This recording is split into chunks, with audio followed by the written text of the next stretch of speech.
अस्सलाम वालेकुम dear students. आज हम सेकेंड ईयर बायोलॉजी का फर्स्ट चैप्टर स्टार्ट कर रहे हैं। चैप्टर का नाम है होम्योस्टैसिस। ये जो टर्म है होम्योस्टैसिस, ये टर्म सबसे पहले इस्तेमाल की थी अमेरिकन साइंटिस्ट वाल्टर कैनन ने। अमेरिकन साइंटिस्ट वाल्टर कैनन ने सबसे पहले ये टर्म इस्तेमाल की थी होम्योस्टैसिस।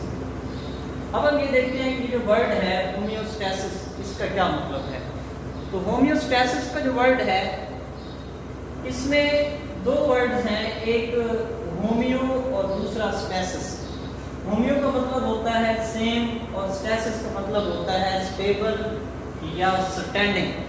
तो होम्योस्टैसिस दो वर्ड्स हैं, एक का मतलब सेम है और दूसरे का मतलब स्टैंडिंग है या स्टेबल है। तो सेम कंडीशंस को मेंटेन रखना, ये होम्योस्टैसिस कहलाता है। अब कोई भी लिविंग ऑर्गेनिज्म है या कोई भी सेल है, तो दो तरह के इन्वायरमेंट होते हैं। एक इन्वायरमेंट उस ऑर्गेनिज्म या उस सेल के अंदर होता है, वो इंटरनल इन्वायरमेंट होता है, और दूसरा इन्वायरमेंट वो होता है जो कि उस ऑर्गेनिज्म के या उस सेल के बाहर होता है, वो एक्सटर्नल इन्वायरमेंट होता है। कोई भी सेल है या कोई भी लिविंग ऑर्गेनिज्म है, तो उसमें दो तरह के इन्वायरमेंट हैं, एक उसका इंटरनल इन्वायरमेंट है और दूसरा उसका एक्सटर्नल इन्वायरमेंट है। अब जो इंटरनल इन्वायरमेंट है, इसके अंदर बहुत कम चेंजेस आती हैं, ये बहुत कम तब्दील होता है। लेकिन जो एक्सटर्नल इन्वायरमेंट है, इसमें ज़्यादा फ्लक्चुएशंस आती हैं, इसमें वाइड रेंज ऑफ फ्लक्चुएशंस होती हैं। कैसे? फॉर एग्जांपल अगर हम देखें कि अगर हम सिर्फ टेम्परेचर की बात कर लें, तो अगर हम समर सीजन में देखें, गर्मियों के मौसम में, तो हमारे एरिया का जो टेम्परेचर है वो 45 या 50 तक पहुंच जाता है, या टेम्परेचर इससे भी अबव होता है। और सर्दियों के मौसम में हम देखें तो टेम्परेचर बहुत कम हो जाता है, कुछ एरियाज में टेम्परेचर 0 तक भी पहुंच जाता है।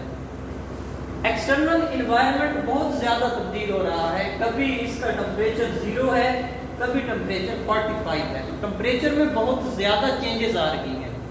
लेकिन जो हमारा बॉडी है, ये तो हमने बात की एक्सटर्नल इन्वायरमेंट की, लेकिन अगर हम इंटरनल इन्वायरमेंट की बात करें तो इंटरनल इन्वायरमेंट हमेशा कितना रहता है?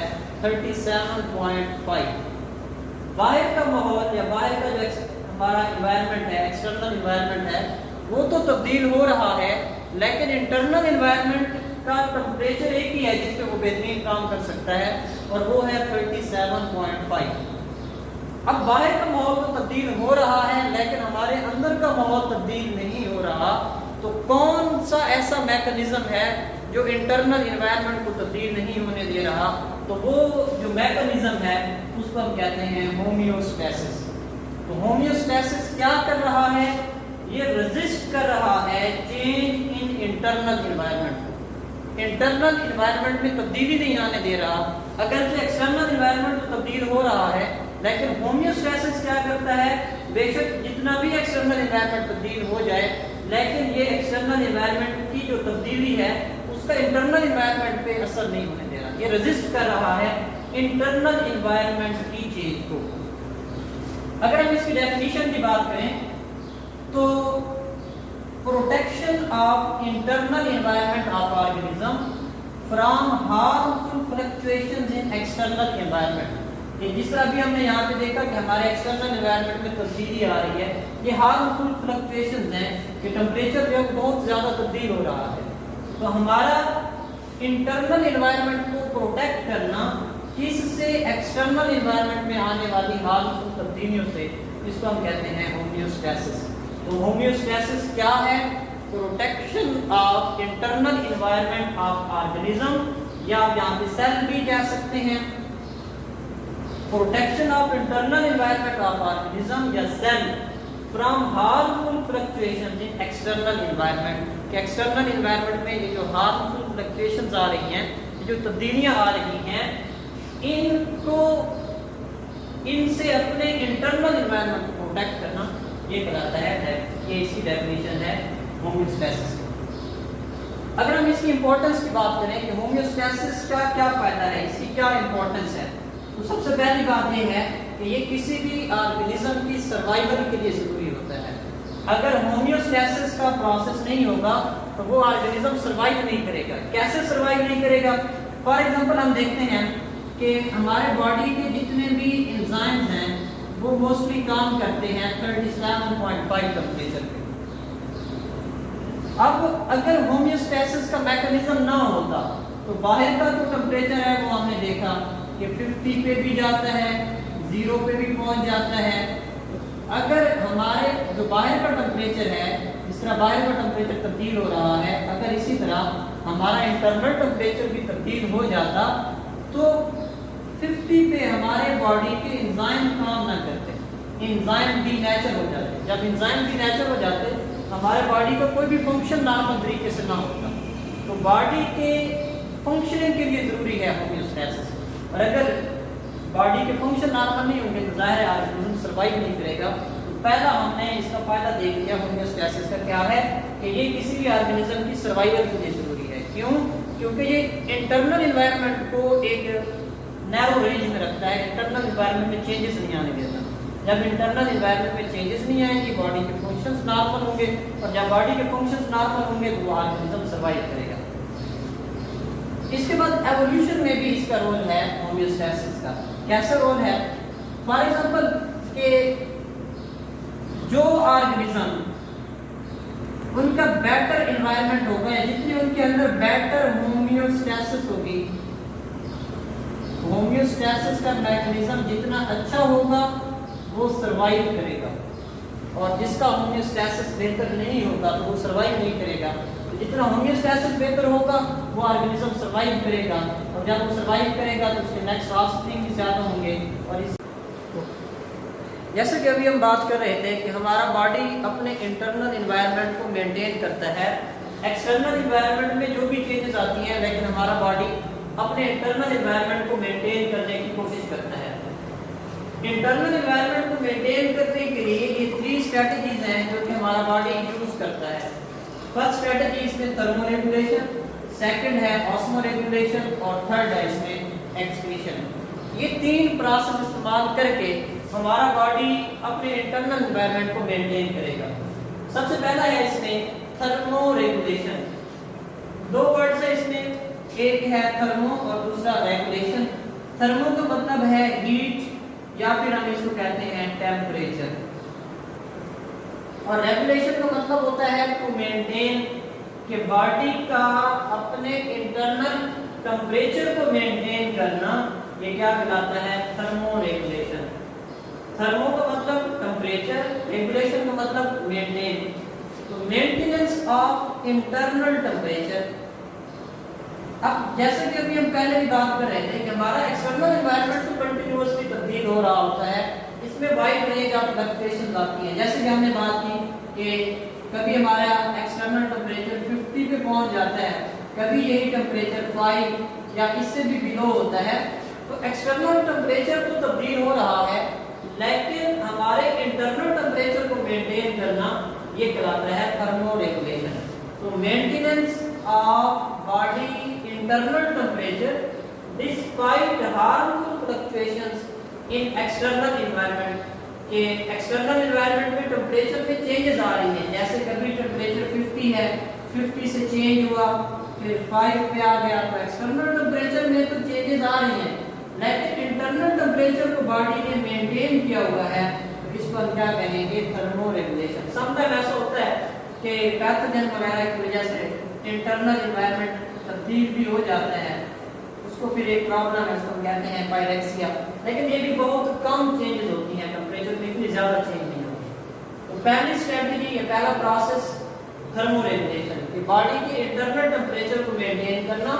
एक्सटर्नल टेम्परेचर में जो भी चेंजेस आई, जितनी भी तब्दीलियां आ जाए, लेकिन बॉडी के इंटरनल टेम्परेचर को मेंटेन करना, ये क्या कहलाता है? थर्मो रेगुलेशन कहलाता है। जिस तरह हमारे बॉडी ने अपने टेम्परेचर को 37.5 में मेंटेन किया हुआ, इस तरह मुख्तलिफ ऑर्गेनिज्म का अपना ऑप्टिमम टेम्परेचर होता है।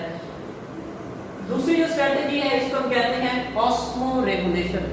ऑस्मो का मतलब होता है वाटर एंड सॉल्यूट, और रेगुलेशन का मतलब अभी हमने देखा कि मेंटेन करना, कि बॉडी के अंदर वाटर और सॉल्यूट की कंसंट्रेशन को मेंटेन करना, ये क्या कहलाता है? Osmoregulation. External environment, cell का या किसी भी लिविंग ऑर्गेनिज्म का एक्सटर्नल एनवायरनमेंट, उसमें बेशक जितनी भी चेंज आ जाए वाटर के अंदर और सॉल्यूट की कंसंट्रेशन के अंदर, लेकिन हमारा बॉडी क्या करता है? ये उस चेंज के अगेंस्ट रेजिस्टेंस पैदा करता है। तो इसको हम कहते हैं osmo regulation, maintenance of water and solute concentration in body despite harmful fluctuations in external environment. External environment में चेंजेस आ जाए लेकिन इंटरनल एनवायरनमेंट को मेंटेन करना ऑस्मो रेगुलेशन कहलाता है। या हम कहते हैं कि keeping body fluid in narrow range, कि बॉडी के अंदर वाटर और सॉल्ट की कंसंट्रेशन को नैरो रेंज में रखना, ये क्या कहलाता है? Osmo regulation. बॉडी के अंदर वाटर की कंसंट्रेशन को ना कम होने देना ना ज्यादा होने देना, ये ऑस्मो रेगुलेशन कहलाता है। बॉडी के अंदर सॉल्यूट की कंसंट्रेशन या सॉल्ट की कंसंट्रेशन को ना ज्यादा होने देना ना कम होने देना, ये क्या कहलाएगा? Osmo regulation.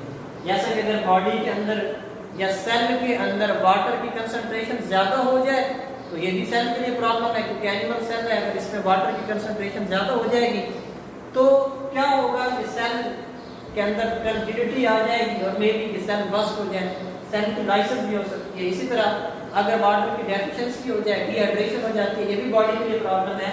तो इसलिए हमारा बॉडी क्या करता है? ना तो वाटर को ज्यादा होने देता है और ना ही सॉल्ट को ज्यादा होने देता है। वाटर और सॉल्ट की कंसंट्रेशन को नैरो रेंज में रखता है, तो ये क्या कहलाएगा? Osmo regulation. जो तीसरी स्ट्रेटजी है वो है एक्सक्रीशन। एक्सक्रीशन की जो डेफिनेशन है वो ये है कि elimination of nitrogenous waste from the body. Body से नाइट्रोजनस वेस्ट को बाहर निकालना, ये कहलाता है एक्सक्रीशन। क्या होते हैं नाइट्रोजनस वेस्ट और ये हमारे बॉडी के पास कैसे आते हैं कि हमने इनको बाहर निकालना होता है? तो ये नाइट्रोजनस वेस्ट हमारे बॉडी के अंदर आते हैं by the breakdown of protein. Protein कहाँ से आती है? हम खुराक खाते हैं, मिसाल के तौर पे हम मीट यूज करते हैं, पल्सेस यूज करते हैं, इसके अंदर होती है प्रोटीन। हमारा बॉडी क्या करता है? इस प्रोटीन की ब्रेकडाउन करता है। अब प्रोटीन की जब ब्रेकडाउन होती है तो इससे दो तरह के नाइट्रोजनस वेस्ट बनते हैं। इससे दो तरह के वेस्ट बनते हैं, एक होते हैं नाइट्रोजनस वेस्ट और दूसरे होते हैं नॉन नाइट्रोजनस वेस्ट। जो नाइट्रोजनस वेस्ट होते हैं जिसमें अमोनिया, यूरिया और यूरिक एसिड, ये तीन मेन नाइट्रोजनस वेस्ट हैं जो कि बनते हैं हमारे बॉडी के अंदर। कैसे बनते हैं? प्रोटीन की ब्रेकडाउन से। हमने मीट यूज किया, इस मीट के अंदर प्रोटीन है, हमारा बॉडी इस प्रोटीन को तोड़ता है। जब तोड़ता है तो इससे वेस्ट भी बनते हैं। ये वेस्ट दो तरह के, एक नाइट्रोजनस, दूसरे नॉन नाइट्रोजनस। नाइट्रोजनस वेस्ट में अमोनिया, यूरिया, यूरिक एसिड। अच्छा, अब ये डिपेंड करता है ऑर्गेनिज्म के, ऑर्गेनिज्म टू ऑर्गेनिज्म वेरी करता है। मिसाल के तौर पे अगर हम फिश की बात करें तो फिश के अंदर जो नाइट्रोजनस वेस्ट होता है वो अमोनिया की शक्ल में होता है। अगर हम मैमल्स की बात करें, इनके अंदर जो नाइट्रोजनस वेस्ट होता है वो यूरिया की फॉर्म में होता है। बर्ड्स की बात करें तो बर्ड्स के अंदर नाइट्रोजनस वेस्ट यूरिक एसिड की फॉर्म में होता है। तो अब ये नाइट्रोजनस वेस्ट है और बॉडी से इन नाइट्रोजनस वेस्ट को बाहर निकालना, ये क्या कहलाता है? एक्सक्रीशन कहलाता है। प्रोटीन की ब्रेकडाउन से कुछ नॉन नाइट्रोजनस वेस्ट भी बनते हैं, जिस तरह कार्बन डाइऑक्साइड है, वाटर है, ये नॉन नाइट्रोजनस वेस्ट है। लेकिन एक्सक्रीशन में क्या होता है? हम बॉडी से बाहर निकालते हैं नाइट्रोजनस वेस्ट को, जिस तरह अमोनिया, यूरिया, यूरिक एसिड, इनको बॉडी से बाहर निकालना, ये क्या कहलाएगा? एक्सक्रीशन। बॉडी के अंदर ये कैसे आए? प्रोटीन की ब्रेकडाउन से। अब नेक्स्ट हम देखते हैं कि ये जो नाइट्रोजनस वेस्ट है ये कहाँ पे बनते हैं। तो हमारे बॉडी के अंदर जो नाइट्रोजनस वेस्ट है, हम मैमल से बिलोंग करते हैं, तो ये यूरिया की शक्ल में होता है। अब यूरिया बनता कहाँ पे है? लिवर के अंदर बनता है। अब लिवर के अंदर ये यूरिया बनता है, लिवर फिर इस यूरिया को किडनी के पास दे देता है और पूरा एक सिस्टम है जिसको हम यूरिनरी सिस्टम कहते हैं, उसके थ्रू ये यूरिया यूरेन की शक्ल में इसको हम बॉडी से बाहर निकालते हैं। तो अब ये जो यूरिया है या जिसको हम कह रहे हैं कि ये एक्सक्रीशन का प्रोसेस है, अगर ये हमारे बॉडी से ये प्रोसेस स्टॉप हो जाए या एक्सक्रीशन का प्रोसेस ना हो तो क्या होगा? अब जिस तरह हमारे बॉडी के अंदर नाइट्रोजनस वेस्ट यूरिया की शक्ल में है, अगर यूरिया को हम बॉडी से बाहर ना निकालें तो एक कंडीशन पैदा हो जाती है जिसको हम कहते हैं यूरेमिया। तो यूरेमिया क्या है? Accommodation of urea in the body, body के अंदर यूरिया का इकट्ठा हो जाना यूरेमिया कहलाता है। जब यूरेमिया होगा तो इससे क्या होगा? किडनी फेलियर हो सकती है, loss of consciousness, heart attack हो सकता है या बाकी लाइफ थ्रेटनिंग प्रोसेस, बॉडी के ओवरऑल फंक्शन जो है वो डिस्टर्ब हो जाएंगे। तो एक्सक्रीशन भी लाजमी है। जिस तरह ये दो प्रोसेस हमने देखे, थर्मोरेगुलेशन, ऑस्मोरेगुलेशन, बिल्कुल ऐसे ही एक्सक्रीशन का प्रोसेस है कि एक्सक्रीशन के प्रोसेस से हम क्या करते हैं? बॉडी से नाइट्रोजनस वेस्ट को निकालते हैं। नाइट्रोजनस वेस्ट कैसे है? प्रोटीन की ब्रेकडाउन से। कहाँ पे बनते हैं? लिवर के अंदर बनते हैं। यूरिनरी सिस्टम के जरिए यूरेन की फॉर्म में इनको बॉडी से बाहर निकाला जाता है। अगर बॉडी से इनको ना निकालें तो यूरेमिया की कंडीशन पैदा होती है और बॉडी की जो फंक्शंस हैं वो डिस्टर्ब हो जाती है। नेक्स्ट हम देखते हैं कि हाउ बॉडी परफॉर्म होम्योस्टेसिस, कि हमारा बॉडी ये होम्योस्टेसिस का प्रोसेस कैसे परफॉर्म करता है। तो इसके लिए हमारे बॉडी के पास होते हैं कंट्रोल सिस्टम जो कि होम्योस्टेसिस का प्रोसेस परफॉर्म करने के लिए होते हैं। कंट्रोल सिस्टम इस पूरे प्रोसेस को मॉनिटर कर रहा होता है। इसकी हम एग्जांपल देते हैं सबसे पहले एक फिजिकल कंट्रोल सिस्टम से। एक फिजिकल कंट्रोल सिस्टम की एग्जांपल से हम बायोलॉजिकल कंट्रोल सिस्टम को समझने की कोशिश करेंगे। सबसे पहले एक फिजिकल कंट्रोल सिस्टम है। फॉर एग्जांपल हम रूम और एसी की एग्जांपल देते हैं कि रूम के अंदर जैसे रूम का टेम्परेचर बढ़ता है तो हमारा जो एसी है ये इस रूम के टेम्परेचर को कम करने की कोशिश करता है। अब ये एसी को कैसे पता चलता है कि कितनी कूलिंग पैदा करनी है या कैसे काम करना है? तो एसी की वर्किंग में 3 कंपोनेंट होते हैं। एक इसमें थर्मोमीटर है, दूसरे नंबर पे कंट्रोल सेंटर है और तीसरा इसमें इफेक्टर या जिसको हम कंप्रेसर कहते हैं ये काम कर रहा है। फॉर एग्जांपल कि जैसे ही रूम का टेम्परेचर 50 या इससे अबव होता है या जैसे रूम का टेम्परेचर बढ़ता है हम थर्मोस्टेट पे जो टेम्परेचर सेट करते हैं उससे रिलेटेड। फॉर एग्जांपल रूम का टेम्परेचर हो गया 50। अब रूम का टेम्परेचर जैसे ही बढ़ता है तो एसी के अंदर थर्मोमीटर लगा होता है जिसको हम सेंसर कहते हैं। ये थर्मोमीटर क्या है? ये सेंसर है। ये क्या करेगा? जो टेम्परेचर में तब्दीली आ रही है इसको ये डिटेक्ट करता है। तो अब टेम्परेचर में तब्दीली, फॉर एग्जांपल ये टेम्परेचर 50 है तो सेंसर या थर्मोमीटर क्या करेगा? इस टेम्परेचर में पैदा होने वाली तब्दीली को ये डिटेक्ट करता है। अब ये सेंसर है ये मैसेज भेज देता है कंट्रोल सेंटर को, या सिंपली हम इसको कहते हैं कि एसी के अंदर सीपीयू लगा होता है, एक चिप लगी होती है जो मैसेज रिसीव करती है किससे? थर्मोमीटर से। टेम्परेचर बढ़ा, थर्मोमीटर ने मैसेज भेज दिया कंट्रोल सेंटर को। अब ये कंट्रोल सेंटर क्या करता है? कंप्रेसर को ऑन कर देता है। कंप्रेसर क्या करता है? ये कूलिंग पैदा करना शुरू कर देता है। टेम्परेचर बढ़ा, सेंसर ने डिटेक्ट किया, मैसेज गया कंट्रोल सेंटर के पास और कंट्रोल सेंटर मैसेज देता है किसको? इफेक्टर को, जो कि कौन सा है? यहाँ पे कंप्रेसर है। अब कंप्रेसर क्या करेगा? कूलिंग पैदा करना शुरू कर देगा। फॉर एग्जांपल हमने थर्मोस्टेट को सेट किया था, एग्जांपल देता हूँ यहाँ पे कि 16 के टेम्परेचर पे हमने सेट किया था। टेम्परेचर में इजाफा हुआ, सेंसर ने डिटेक्ट किया, सीपीयू को मैसेज गया। अब सीपीयू क्या करता है? कूलिंग पैदा करना शुरू कर देता है। जैसे ही टेम्परेचर 16 हो जाता है तो फिर ये जो प्रोसेस है इसको दोबारा थर्मोमीटर डिटेक्ट करेगा, सेंसर के जरिए सीपीयू को मैसेज भेजेगा और जो इसका कंप्रेसर का प्रोसेस है जो कंप्रेस कर रहा था एयर को, इसको स्टॉप कर दिया जाएगा। ये टेम्परेचर को मेंटेन करेगा 16 पे, ना टेम्परेचर को 16 से बढ़ने देगा और ना ही टेम्परेचर को 16 से कम होने देगा। तो यहाँ पे हमने देखा 3 कंपोनेंट है यहाँ पे, एक सेंसर, दूसरा कंट्रोल सेंटर और तीसरा इफेक्टर। जिस तरह एसी की वर्किंग होती है बिल्कुल ऐसे ही हम देखते हैं कि जो हमारा बायोलॉजिकल कंट्रोल सिस्टम है, कोई लिविंग ऑर्गेनिज्म है, उसकी बॉडी है, उसकी बॉडी के अंदर भी इसी तरह के 3 कंपोनेंट होते हैं जो एक्सटर्नल एनवायरनमेंट को डिटेक्ट करते हैं और उस डिटेक्शन की वजह से हमारा बॉडी उसके अगेंस्ट रिस्पॉन्स पैदा करता है। फॉर एग्जांपल कि हमारे बॉडी का जो नॉर्मल टेम्परेचर है वो होता है 37.5। जब एक्सटर्नल टेम्परेचर तब्दील होता है, एक्सटर्नल टेम्परेचर फॉर एग्जांपल 50 हो गया, टेम्परेचर में इजाफा हो गया है, तो हमारे बॉडी के अंदर भी ऐसा ही सेंसर लगा हुआ है जिस तरह थर्मोमीटर लगा हुआ था किसके अंदर, एसी के अंदर। अब ये जो सेंसर है, ये कौन सा सेंसर है, इसको हम कहते हैं थर्मोरिसेप्टर। और थर्मोरिसेप्शन का काम कर रही होती है हमारी स्किन। टेम्परेचर में जो इजाफा होता है, इस टेम्परेचर में इजाफे को डिटेक्ट करता है कौन, हमारी स्किन। तो स्किन किसका काम कर रही है, सेंसर का काम कर रही है।